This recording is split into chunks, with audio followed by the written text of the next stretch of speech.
series of the Great British Sewing Bee has started over on BBC in the UK, and I am loving it already.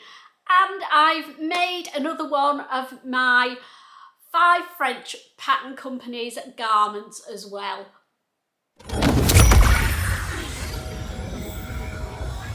Hi there, I'm Christine the Gemini Stitcher and welcome to my sewing space.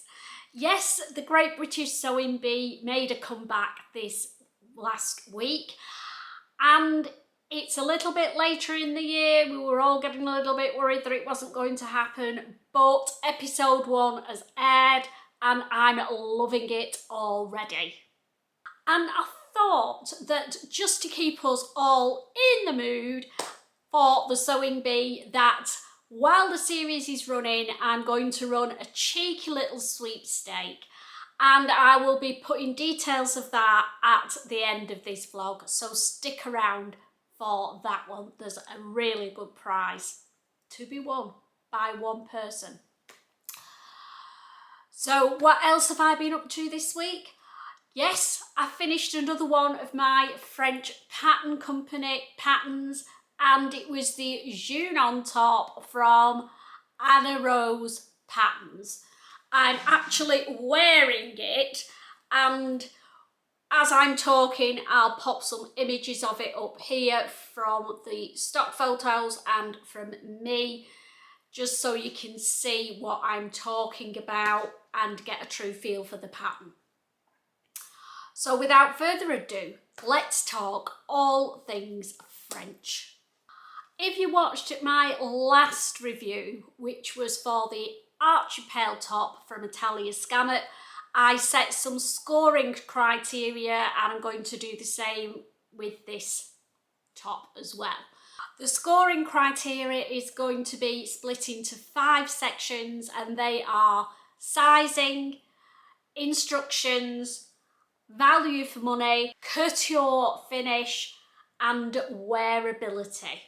So if you want to find out what the scores were for the ARCHIPEL top, I will pop the link below to that vlog, and I will also put the link for my overview video where I introduce you to the 5 pattern companies, just in case you've still missed it. But today's all about the JUNON top. And as I've already said, images will pop up randomly somewhere here, and I will try and remember to put sizing information up as well, because you all liked that when I did that on my spring summer makes vlog. So let's get cracking and dive into the JUNON. We'll start with instructions. So the first thing I want to talk about is actually printing this pattern off. There aren't a huge number of pages to stick together, so I decided that I was doing the print at home version just for ease, and it wouldn't have to wait for it to arrive from a print shop. And I've got to say, I was pleasantly surprised. I'm just popping up this sheet, and this is the layout for sticking together, and I hope you can see there's all different colours. And the idea is, which I found really easy, when you're sticking a load of A4 sheets together, they can become uncontrollable. With me, they can anyway.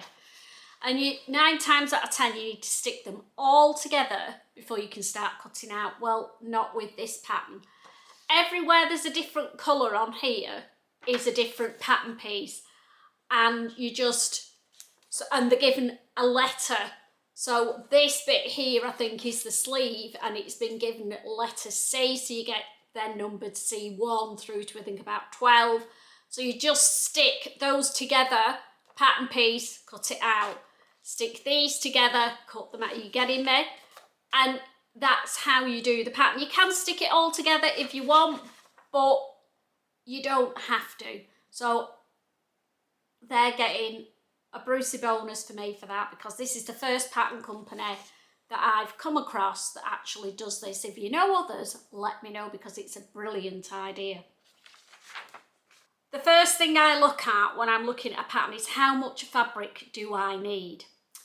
Now on this pattern it just says for the biggest size that you need 2 meters of fabric, and that's it. Now obviously I'm not the biggest size and I did not need anywhere near 2 meters of fabric, so it's quite misleading really. You'd be annoyed if you paid a lot of money for your fabric, bought 2 meters of it and only used half of it, because let me tell you, I got mine out of 1 meter of fabric and the cream bits were just fabric scraps that I already had. So yeah, how much fabric you need, I would have preferred it if it was graded by the size, and it isn't. Little niggle there. There's good written instructions with this pattern. However, there aren't many diagrams for you to follow. It's all written instructions. Apart from the difficult part on it, which is creating this cable panel down the front. So you do get very good diagrams for that section, but only that bit. The rest of it is just written instructions, no diagrams whatsoever. So I was fine with that. The only bit I didn't know how to do was this, and there was a diagram. But if you're a beginner sewer, you do need more diagrams, and there aren't any. However, there is a sew along on YouTube for it, and I will pop the link to that below. It is in French, but you can turn the sound down or just ignore, or if you speak French, perfect. But it's a good visual instead of the diagrams. So it is, between the two, I'd say that a beginner could tackle this top. So what do I give this pattern for the instructions? Love the printing instructions for A4 paper. Love the instructions for the cable panel. However, as I've said, the rest of it is just written instructions and they assume an awful lot that you know what they're talking about. So I'm going to knock them a point off for that. Only 1 point, because there is the video that you can go and refer to as well. So I'm going to give them 4 stars for instructions. So let's move on to value for money. So the JUNON top is €11 as a PDF pattern, and being in the UK it cost me £9.52. So under a tenner, I think these days is pretty good for a pattern. And because I did the print at home method, that's all that it cost me. So on that point, I'd say good value. So let's delve a little bit deeper. There are at least between 3 and 6 different options for this top, and I will pop some of the images up as I'm talking. It's very, very versatile. It's trans-seasonal. I've done it as a t-shirt type top in a cotton jersey. You can make it in any knit fabric. I'm looking forward to making one up for the winter in a lovely, soft, snuggly knit fabric, and I want to put a higher neck on it, so we'll see how that works, but I'm sure it will work just fine. There are 3 sleeve options. You can have short sleeved, long sleeved with a big wide cuff to create a bit of a balloon sleeve, and a standard cuff as well for the long sleeve version. And you can mix and match all these panels that I've done in the side. You don't have to do the cable panel, you can just do it all in different coloured stripes. You can have it at both sides. You can do it multicoloured, you can do it all in one colour and do some top stitching to emphasise the stripes a little bit more. So yeah, There's a lot that you can do with this pattern, and I'm looking forward to getting my teeth into it a little bit more when I've got more time. So value for money, I'm going to give it a whopping 5 out of 5.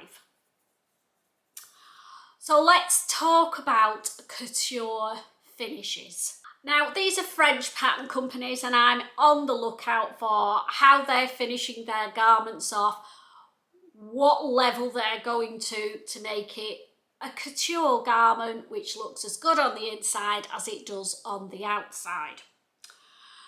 So with this top, there are a lot of panels here at this side, as you can see, and potentially at this side as well.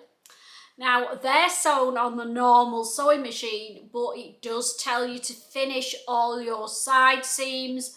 I did mine on the overlocker, and I think you don't really need to do that with jersey fabric, but I like the fact that they're reminding you to finish your seams. I've done the version with the cable panel down the front, never seen that anywhere before, which is what drew me to the pattern in the first place. There are very good instructions on how to create this look, and I will definitely replicate it on other garments now I know how to do it. But the finish of it is second to none. It tells you how to do all the gathering, how to make sure that the cable gets caught into your seams at its widest points, and just makes it a really good flattering finish. And the last couture finish, well, not so couture on my version, is the neckband, which is done with jersey bias binding instead of having a collar round. Instead of having a standard neckband around. Now, I'm going to fess up now because I rushed mine, and you should never rush a neckband. I've put these necklace on, which I got when I was away in Italy. Beautiful merino glass necklace, absolutely love it. Anyway, I've put it on to try and hide my neckline, but I'm sure the eagle-eyed among you will have noticed. Let me just take this off and get up close and fess up. My neckline has rippled to buggery. It is an absolute mess. It's stretched out when I was doing the bias binding, and I'm so annoyed with myself. But I am going to rectify it. I'm going to unpick it, I know, and redo it. And take my time, use lots of best press, because I didn't. And I think I will sew it to the neckline, and then when you turn it over, that was fine. It was when I turned it over to the inside and top stitched it round, it just went wonky all over. And you know, when you're sewing something, you know it's not going right, but you just don't stop, you just keep going. That was me. Stupid girl.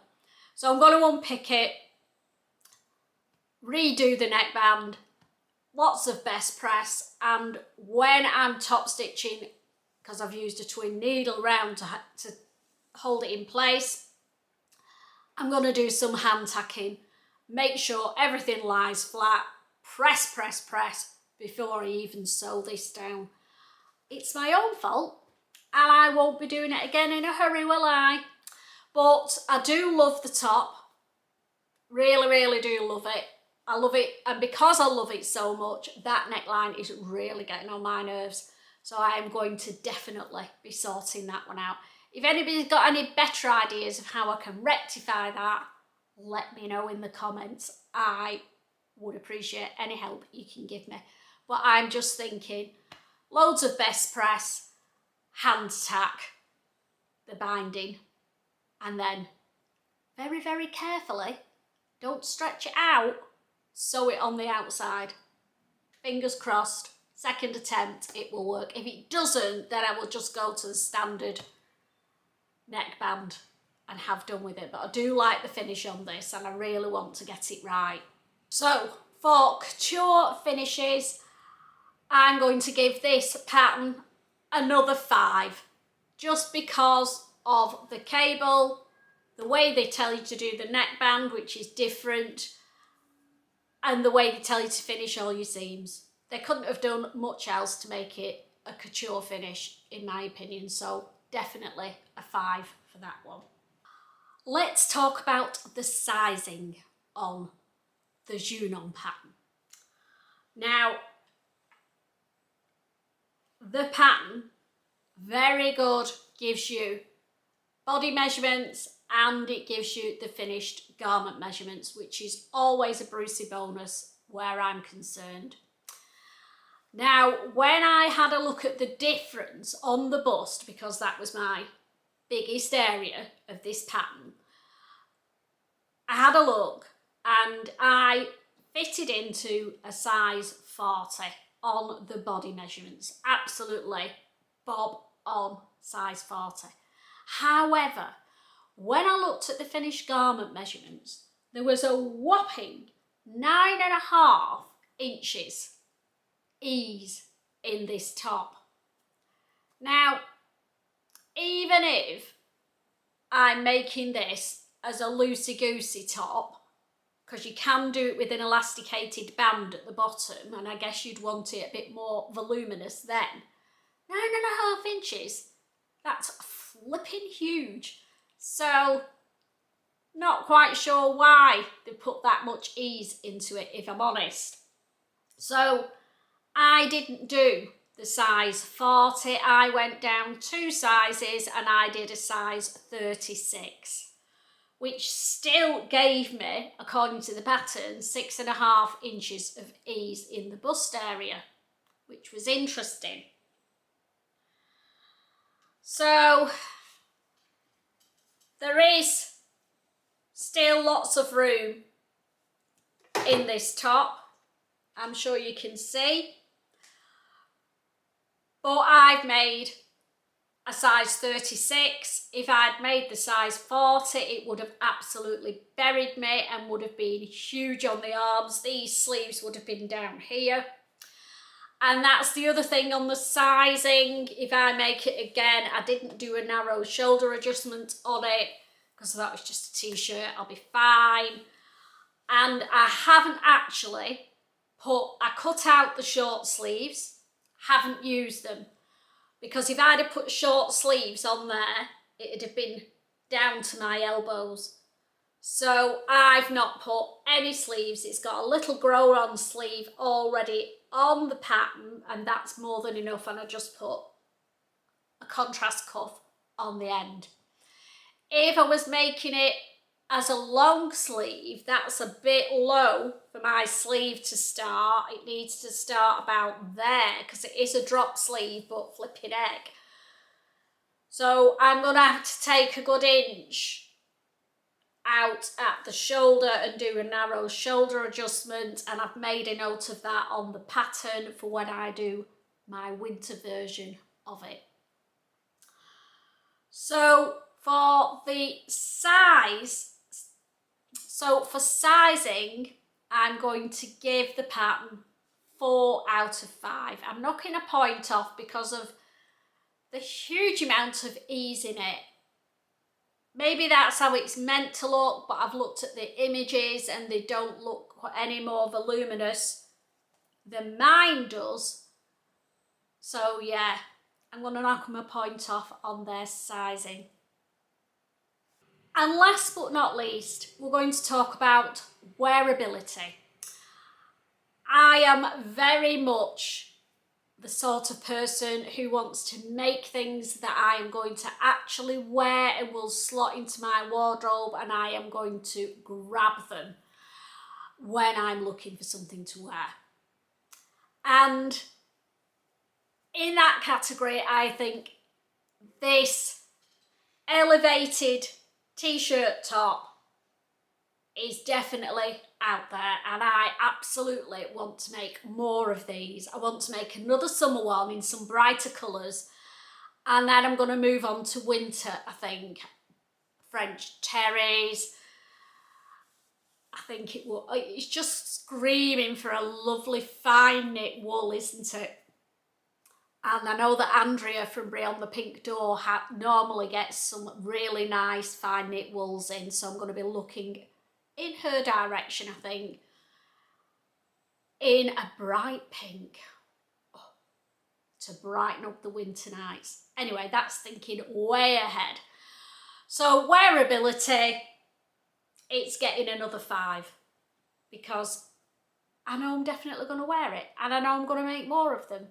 And I know if you make one, you will love it as well. So there we go. That's the JUNON top, all reviewed, taken to pieces, put back together again. And it gets a not so shabby 23 out of 25, which actually puts it ahead by 1 point of the ARCHIPEL top, which got 22. So still a very good pattern. I'm not doing it justice with the neckline, but hopefully when I come back next week, I'll show you this and hopefully it'll be fixed one way or another, because I can't leave it like that. It's driving me nuts. So that's my make for this week. I hope you've enjoyed having a look at another French pattern company. And I'll probably be doing, there's another 3 to do, and I'll probably do them once a fortnight-ish, something like that, and mix other things in between. Otherwise we'd be sick of them, wouldn't we? What am I going to be making next week or this week? I've got the linen, the leaf green linen, all washed, all ironed, ready to cut out. And I've decided that I'm going to make the Mitchells in it. It was between the pearl pants and the Mitchell trousers. And quite a lot of you said to do the Mitchells. So I'm going to revisit the closet cut Mitchell trousers. I have made them before, so fingers crossed there won't be too many issues with it. It is a challenging pattern because it has a funny pocket detail on the front. But again, I'm after garments that are elevated and have quirky little details, and the Mitchells definitely fall in that category. So that's my garment that I'm going to make next week, and I'll let you know how I get on with the Mitchell trousers. So at the beginning of the vlog, I mentioned the sewing bee, and the first episode was out last Tuesday. The second episode, if you're watching this on Monday, is coming out tomorrow evening. And I know I'm a little bit late doing this, but last Tuesday's episode, they didn't vote anybody off. So on Tuesday, tomorrow, they're going to vote 2 people off. So we've still got all 12 contestants. So I thought we'd do a little sweepstake while we've still got the opportunity. So all I want you to do is choose your favourite contestant and put their name in the comments below, and I will, well, if there's hundreds of you comment, I'll do a little spreadsheet. If there's 5, I'll just write you all down. Anyway, if you want to take part, just comment on who you think. You've got a taster of them all from last week's episode. So you're not doing it blind. But it's still early days and there are still 12 contestants in the running. So comment who you think is going to win the sewing bee. And then at the end of the series, everybody who's got it right will go into a draw. And I'm going to make one, well, I hope you're lucky and like it, one of these for one lucky viewer. And it's one of my pincushion desk tidies that I made for myself. It's been done on my embroidery machine, and I'm going to make another one. It's going to be bespoke, so when I know who's won, I will contact you and ask you what colours, what are your favourite colours, and the desk tidy pincushion will be made in that colour scheme. So, little prize to be won and the sewing bee. What more could we ask for? So each week at the end of my vlog, I'm going to give a little recap of what I thought of the episode from the week before. So I've made a few little notes about this week's episode. Now, this is just going to be a quick synopsis of that week's episode, tagged onto my weekly vlog. I don't want to do a separate vlog for it. I could go on forever and I'm trying to keep it short and sweet. But just hopefully spike some conversations going and we can all have a chat together about the bee. So there are 12 contestants and there's a good mix, I think, this time. There's a few men in there, which is always a good thing.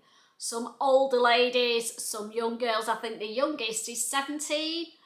She's the youngest that's ever been on the sewing bee, I do believe, and such a talented sewer at a young age. But we'll go into that as we go through because she may have just peaked too soon. Let's wait and see. So challenge number 1 was to do a tie front blouse or top. Now, this is a really popular top and I think they've done really well choosing that as the garment for the first pattern challenge because everybody can relate to it. If you've not made one, it might make you think about making one. There's a few details in it. You've got to create the ties. There's a gathering with the peplum, which has got to be done precisely. If you have too many gathers on one side and the other, it can look lopsided. So there's a lot to do in the allotted time. And I've picked 3 patterns that I think you could replicate. Some of them you'll think, obviously, because they've been out for a while, but I thought I'd do it anyway. So I'll pop the images up and I'll pop the link to the patterns below. So the first one is obvious and it's the Fabric Godmother FLEUR top and dress. There's an image of the FLEUR. I've got to be honest, I've not made this garment and it's making me think now that maybe I do want to make the FLEUR dress, but I have problems with Fabric Godmother patterns. If you watched my Aspen dress fiasco, you'll understand why I'm a little bit hesitant because the sizing just does not suit me. But the FLEUR is a definite contender. Then there's the Tilly and the Buttons Nell dress and top, which again, they could have picked that one and created their own pattern from it because they are exactly, almost exactly the same. So that's number 2. And then number 3, I've got a little bit different because I'm not mad keen on peplums. If you're a lady with a large midriff, it just makes, to me, you're just creating too much bulk around your middle and it's something that I would never wear, which is probably why I've not bothered with either of those 2 tops. So the third one that I picked is the Puff and Pencil tie blouse. It's not got a peplum, it's got the tie front, but I love the sleeve detail on it. Have a look at that. If you don't fancy trying a tie front blouse but you don't want the peplum, have a look at the Puff and Pencil. Might be for you and it might be for me too. So who did I pick for my favourites in challenge number 1? I liked Stuart's. It was understated elegance to me. He did it all in green and his ties were done in a green velvet. And Patrick quite rightly pointed out the 2-tone of the velvet went with the fabric that he used with the pleats creating shadow. It just really, really looked understated elegance to me. So Stuart's was out there for me. And then the other one that I liked was Kaz. I'm gonna quite like Kaz, I think. She's ever so sweet and she's got a really good gung-ho attitude to it, and I just think she's going to be so much fun. Kaz did a blue check version of the tie front blouse, and I do think hers should have been the winner, but it wasn't. Kit won challenge 1, and Kit's was very nice, but I wouldn't have put him as number 1 personally. Challenge 2, transformation challenge. Oh, the one we all love to hate. Well, me anyway. Honestly, I would die doing this challenge. I know I would. They had to transform a circle skirt into a different garment. And my problem is, as soon as I see the garment made up, I can't get that garment out of my head, and I end up with something completely different. So they have my total admiration. The two that I liked best was Kit's. He did what I called a pineapple top. It was brilliant with a big ruffle, really statement, something totally out there. I would have never thought of it, and I loved it. And then the other one that I liked was Yasmin's bow top. I thought Esme would have liked that and voted for it, but hey ho. I really liked Yasmin's bow top. I thought there was a lot of thought went into it. It was completely different from a circle skirt. So those two people were there for me. So challenge 3 was the made to measure challenge. I love the made to measure challenge because they have to make something for a model, and I just think, oh my God, that's got to be really hard. Think of something completely different that's going to stand out, and it's going to fit, and it's going to be finished in the time. A lot to think about. And this week was all about pleats and a pleated dress. So the 3 patterns that I've found that I would quite like to try as a pleated, with pleats in mind. The first one is from Notches Patterns, and it's the DILA dress. There's the DILA dress. The second one is from Fibre Mood, and it's the Nina dress. There's the Nina dress. I've looked at that on a few occasions and chickened out, so maybe I need to get my big girl pants on. I'm just a bit bothered that I'm a bit too boobylicious for it, but let me know what you think. And then the third one, I really want to try this pattern, and it's from Trend Patterns. I always go and look at trend patterns at the stitch shows and never buy them. Don't know why, but they've got a pleated shoulder dress. There's a line drawing of it and some images, hopefully. I just think that is a stunning pattern, and I'm not sure about the upsy downsy hem on it. I might have to try and straighten that out if I'm honest. But all this detail, the pleats from the neckband down the arms and all down the front, and then goes into a flowing skirt, I think is absolutely stunning. So that's on my radar for this winter. So we're up to the made to measure challenge, which is my favourite part of the sewing bee. I love seeing how they get creative, how they all interpret the brief, how they cope with the timescales and fitting a model who they've never met before. I think it's brilliant.